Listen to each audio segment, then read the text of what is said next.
Happy New Year. Happy New Year. Did you make or are you planning on making some sort of New Year's resolution? I'm just curious. Let's talk about it for a minute. What do most people ask for or think of when I'm going to do better? It's a new year. It's a new start. I'm going to hit the reset button. Let's see what Google has to say. Ready? Saving money, exercising with regularity, limiting screen time. Yeah, we all need to work on that. Learning new skills and spending quality time with loved ones. Those are pretty good. Yeah, I like those. Here's another list. This list is regarding the hardest New Year's resolutions. Lose weight and get fit. Why is that hard, guys? You know, saving money is another one.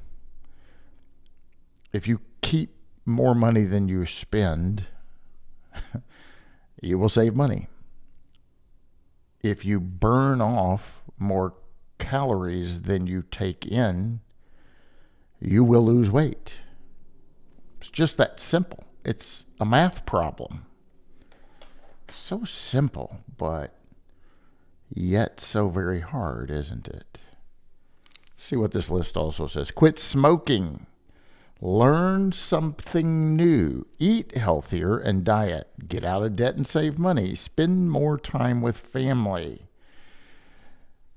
I'm going to come back to that one. Travel to new places. Be less stressed. How do you do that? And then I'll just share this one with you right now because I found it interesting. So let's look at this together. According to most research, only around 9% of people successfully keep their New Year's resolutions. That means that the vast majority of people who make resolutions do not achieve them by the end of the year. I know a lot of gyms get real busy around this time, and if you're someone that goes to the gym with regularity, you'll see a big spike in January and February, and then March it starts getting back to normal. By April, those new folks aren't coming back. Not all, but most of them. I want to talk about an alternative to a New Year's resolution when we come back. So come back and join the conversation.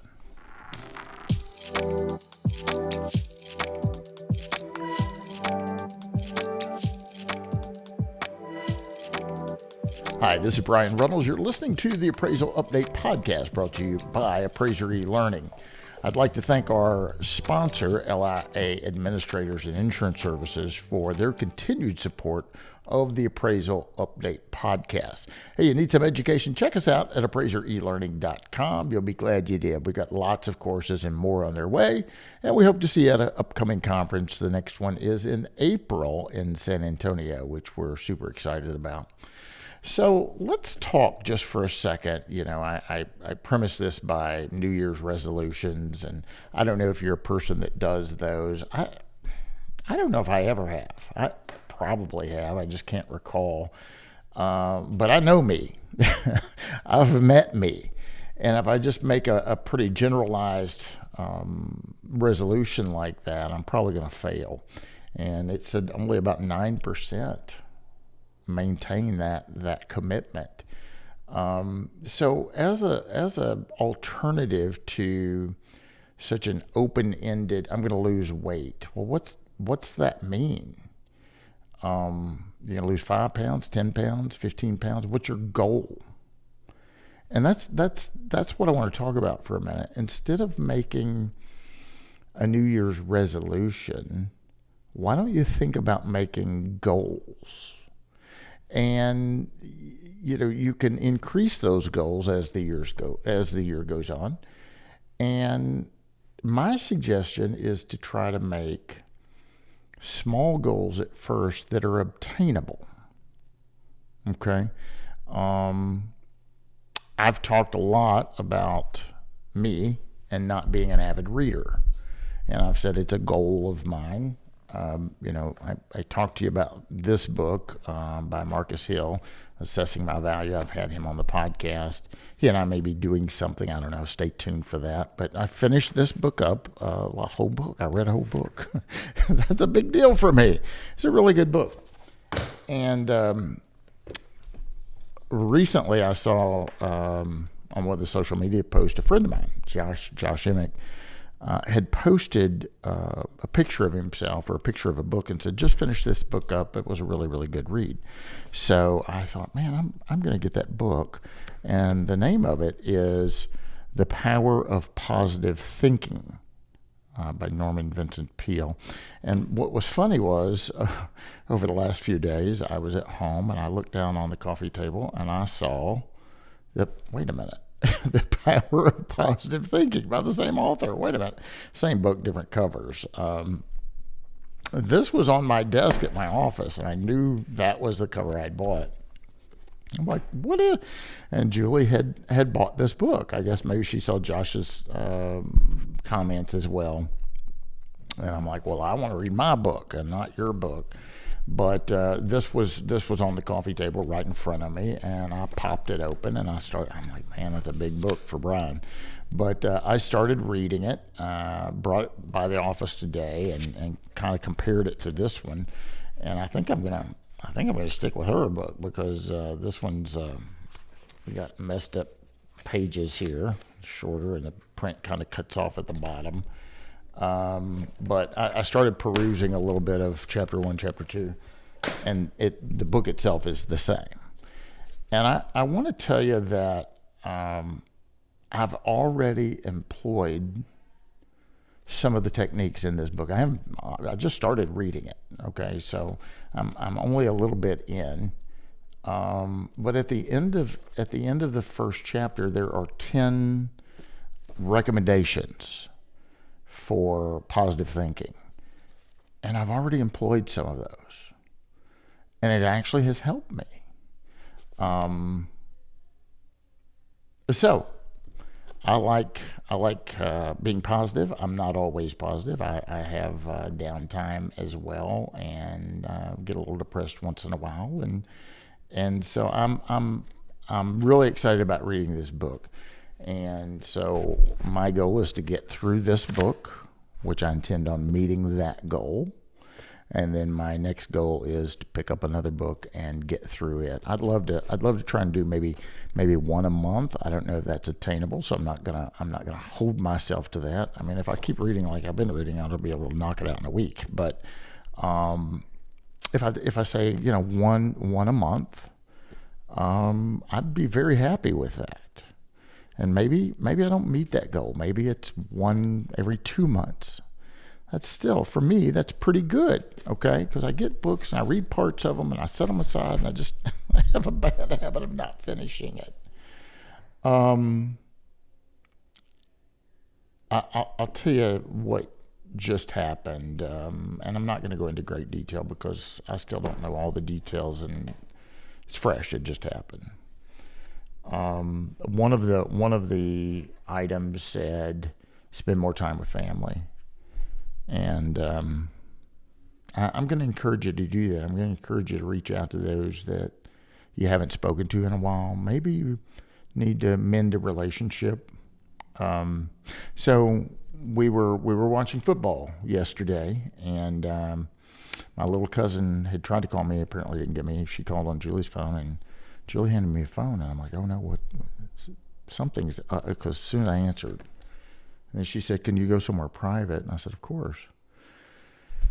And I just thought, oh gosh, something, my uncle or my aunt, something's happened, or maybe they're in the hospital or what have you. And as I called her back, and I'm like, what's wrong? And as I'm walking out the door to head to my truck to have a private spot to have a conversation, she said, Cousin Randy died. And it's one of those things that you don't expect. And you expect the older folks, right? And I just stopped in my tracks for a minute, and I could hear the hurt in her voice, and all I wanted to do was hug her.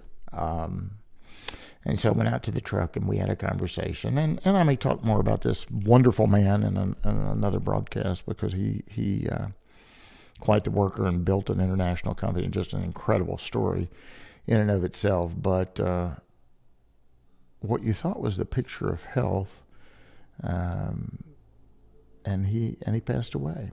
And I know when I called my brothers, I was talking to Todd, and he said, you just never know.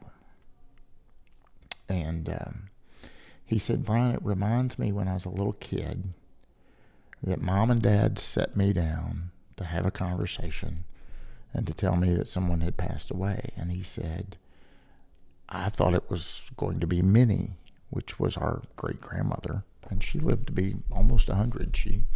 But he said, I just expected it to be Minnie, the oldest family member I knew. And he said, it was my best friend. It was a little boy that passed away. And so he and I had a moment and a conversation. And so anyway, I just bring that up with the resolution I saw that said, spend more time with your family, reach out to them, let them know that you love them and you care about them, because you never know. And I'll tell you, this book has already been helping me.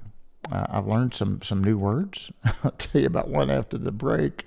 But one of the things that it talks about is affirmations and thinking positive and emptying your mind of negativity, recommending emptying your mind daily. And one saying that I've been repeating since being reminded of it in this book is, it says, I can do all things through Christ, which strengthens me. And I've been repeating that, and I'll be honest with you, it's made me feel better. So, hey, we'll be right back. Let me do a little business real quick.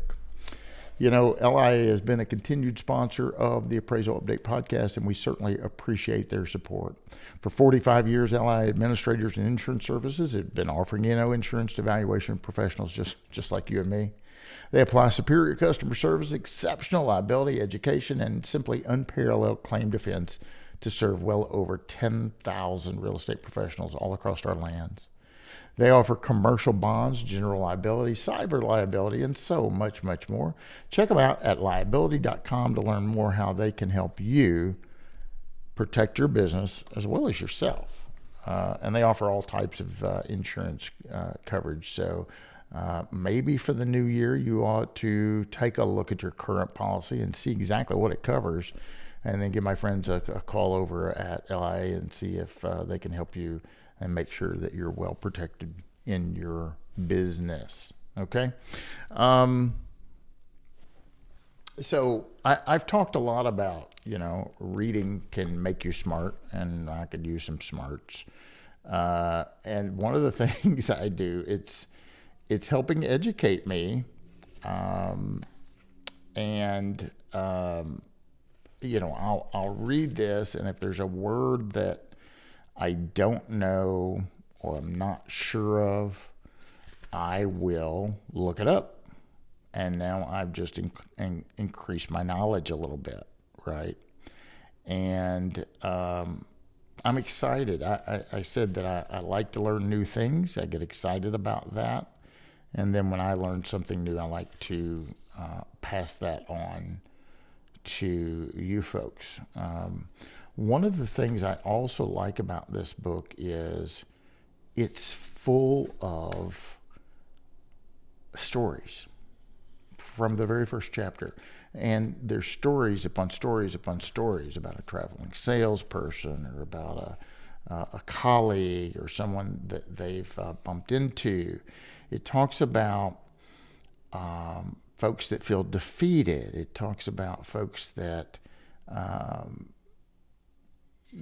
have zero confidence, and recommends different ways to improve. And so I encourage you to pick this book up and take a look at it. It's one of the goals that I have set. Maybe you set a goal that you're going to go to the gym 3 times a week. And you, regardless of whether you lose weight, you're going to help yourself from a health perspective. But you'll know at the end of the week whether you met that goal or not, because you're going to go 3 times. If you didn't go 3 times, you didn't meet your goal. If you went 3 times, you met your goal. And you will feel better if you do that. You will feel better both physically, you'll become stronger, but you will feel better mentally as well. And one of the things I worry about appraisers is the stress, right? We have lots of stress. We worry about deadlines and due dates. We worry about work coming in. We worry about meeting payroll if we have a staff, maybe. And there really should be a way. And Randy dealt with a tremendous amount of stress, I'm sure, as this major company that he ran. There's ways to try to deal with stress, and I recommend you try and seek ways to do that. I don't know if you made a New Year's resolution, but I hope it gave you a little thing to think about. And whether you made one or not, I hope you're in the 9% that make it. And if you didn't make a New Year's resolution, I recommend you maybe think about setting goals. Maybe short-term goals, maybe long-term goals, maybe simple goals. And here's the thing. When you make that goal, celebrate it. Have a cocktail, have a little happy dance, have a nice dinner. Maybe you have an accountability partner and you set some goals together. And when you reach those goals, celebrate those goals. I can't encourage you enough to reach out to somebody that you know, love, or care about. Give them a phone call, shoot them a text. If you can, go see them in person or write a handwritten note. Man, that makes a big difference when you get an envelope, old school mail, you open it up, and then it's handwritten.